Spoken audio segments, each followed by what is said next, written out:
Well, good afternoon. It's the 2nd of June. It's Friday the 2nd of June. It's difficult. I'm up at Amulree Kirk, obviously. Well, not obviously, because you might not have recognised it if you've not seen the vlog. It's pleasantly warm. And I came up for prayer. And you probably hear some lambs still in the background. Up in the glens up this way, the lambing season's a bit later than down in the valley, of course. But most of the lambs are now, well, they're all born. Yeah, I was just thinking, I was in having a prayer, and despite knowing this church was here, I never came near this kirk. I never even came near the building until sometime last year, wasn't it? I can't remember exactly when it was, but I'm very attached to the kirk. I was in there and it's so silent. I could actually hear the ticking of my wristwatch. I mean, I knew, well, it's got a second hand, of course.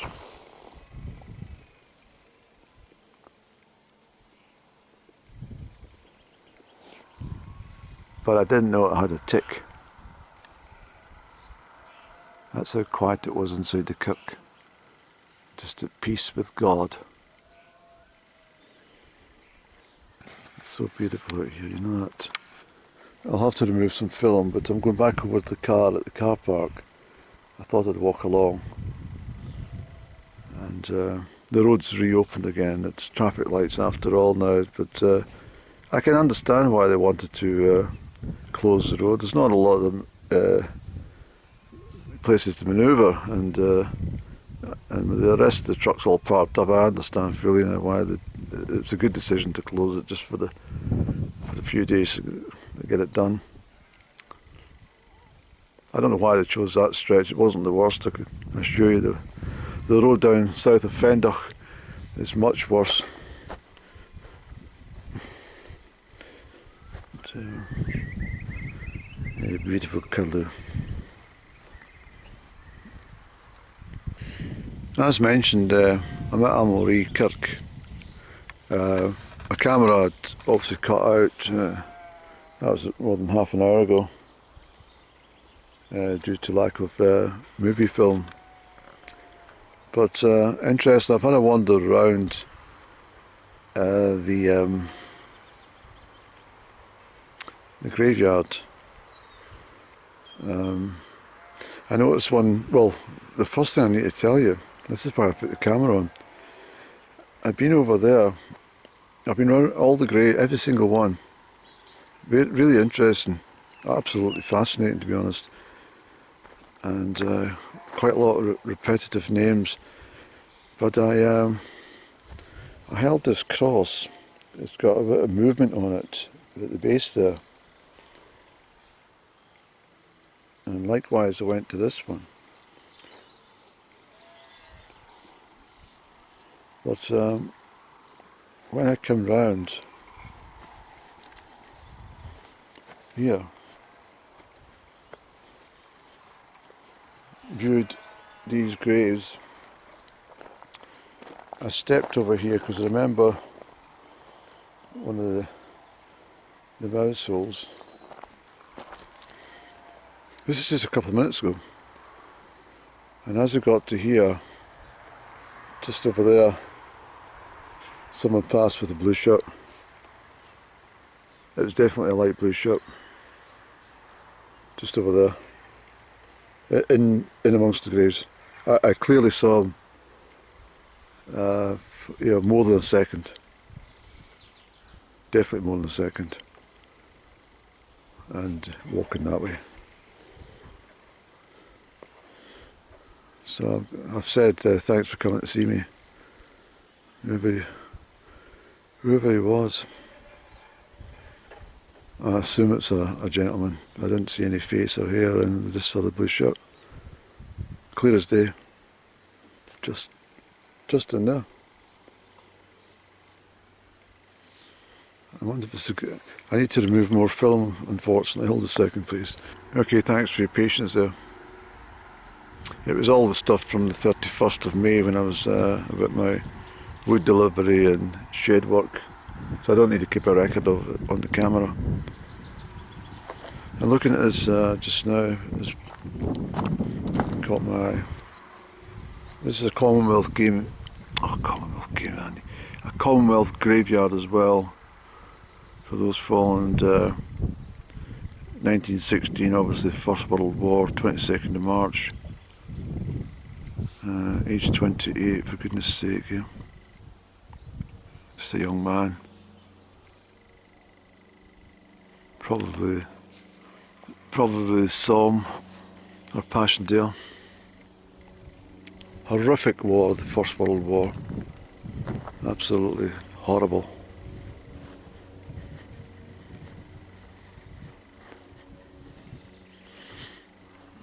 I might return to that subject in much more detail, because that book I have, well, they're all dead now. All the participants of the First World War are no longer with us, but they got a record of the last veterans who were happy to talk about their experiences. Some of them had never talked about it in their life.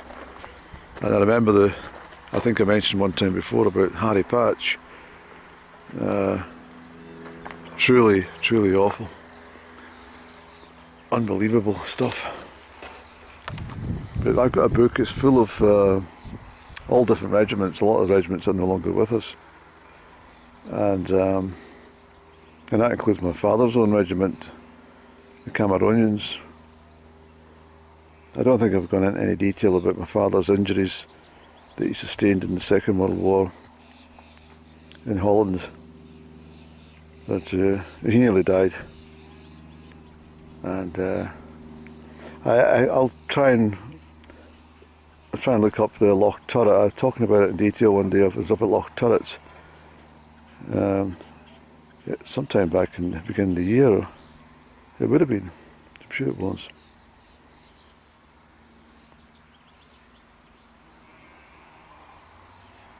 Must have been. Yeah, I think sometime in February. But it's a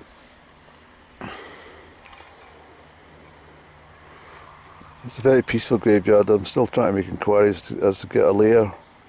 This is where I want to be rested. It's next time I'm at the Kirk service here, I will ask the minister, now that he knows who I am and stuff, what he suggests, and if he just approach whoever, then we'll do that.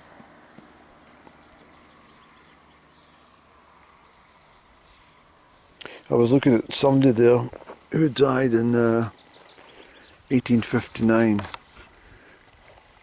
aged 87. So he was born in the 1772 was it? And he was a shepherd up at Garden, which is out that way. It's pretty amazing to think that this landscape back in the 1770s was being shepherded with sheep. Just so soon after the Highland clearances. I'm not suggesting that chap himself was part of anything to do with the Highland clearances, but it was certainly. I mean, most of them got chased out of Loch Tayside. Most of them came over this way. This is why this place got inhabited in the first place. So they all came over. This is part of Bredelban at that time, and they all came through the glens and set up homesteads here. And then the house of Bredelban fell apart. I was also noticed a grave up there, which I've got a feeling that's who it was. because I stood for quite a long time reading it. It's the postmaster from Amulree Post Office. I don't think that house over there was the former post office garage and shop up until the early 80s and early to mid 80s, but I think the original post office was down the hill a bit. That I can't be certain upon because yeah, I think I'm right about that. Crossing Hotel. But I was standing looking and reading the information on the gravestone, and this is where it's come from, I think. Just, yeah.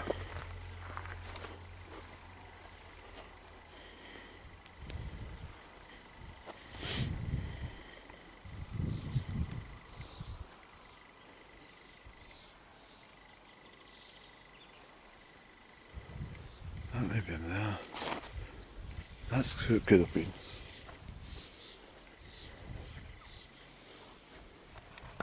I wonder if that's who it was I was talking about.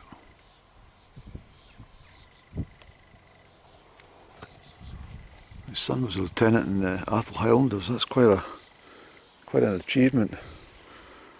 The Atholl Highlanders are still the only regiment allowed to bear arms. In civilian territory. My father's regiment, the Cameronians, were allowed to do likewise, but most other regiments are not allowed to unless they're in battle.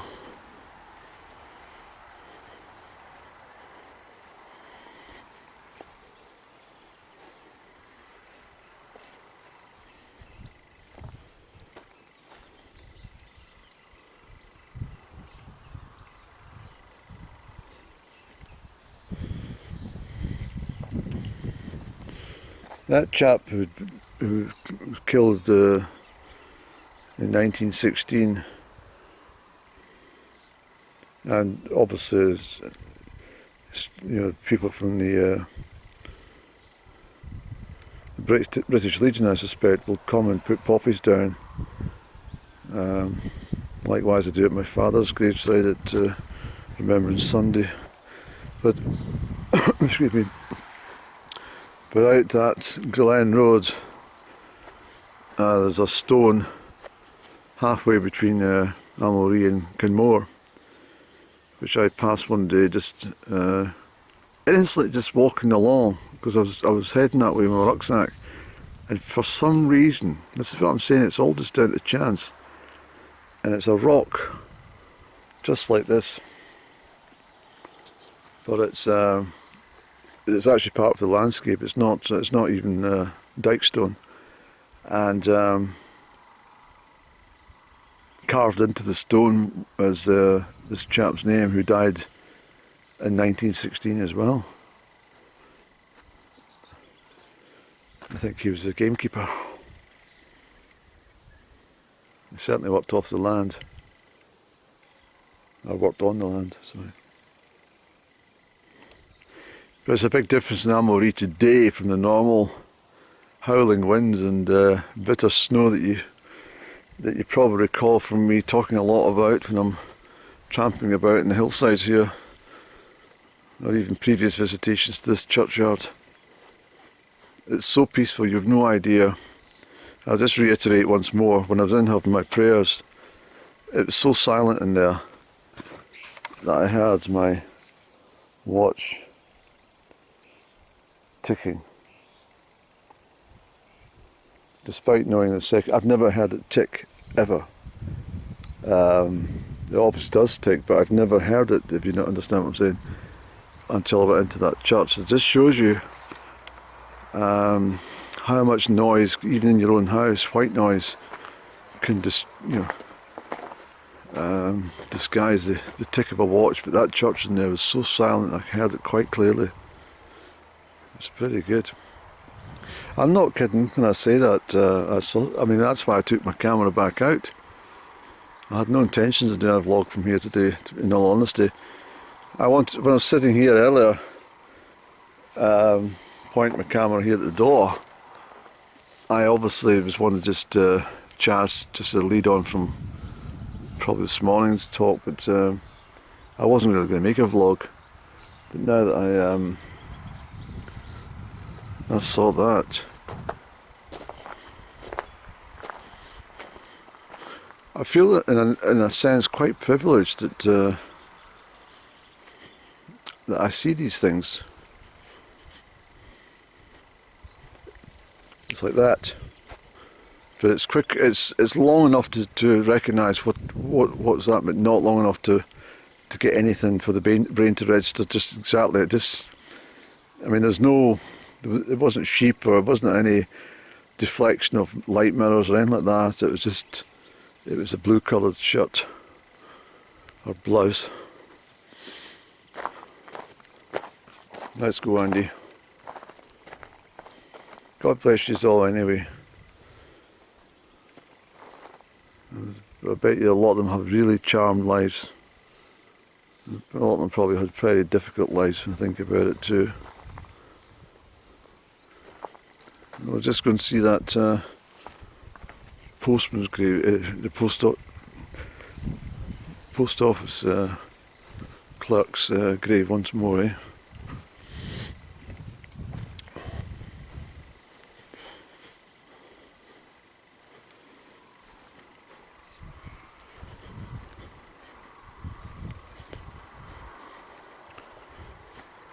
There's age 39 years.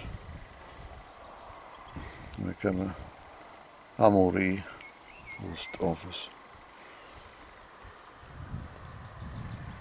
And he died in 1910. That's the 9. It's this grave here.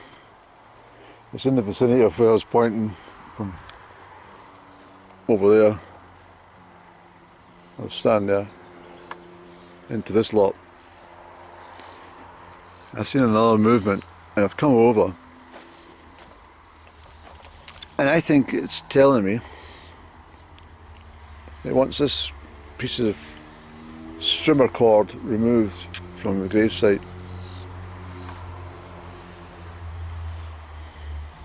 So that's what I'm going to do. Take it away and bin it.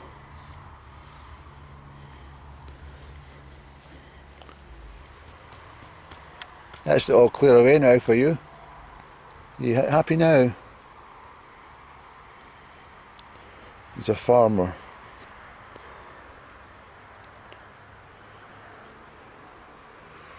Charles.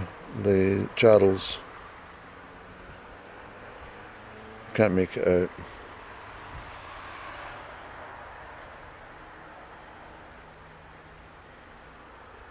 Crikey. I thought it said Brock.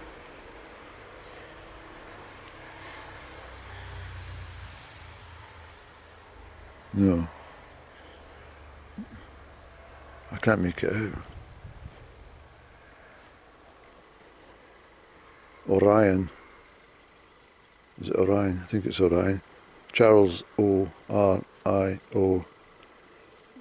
I think that's an N.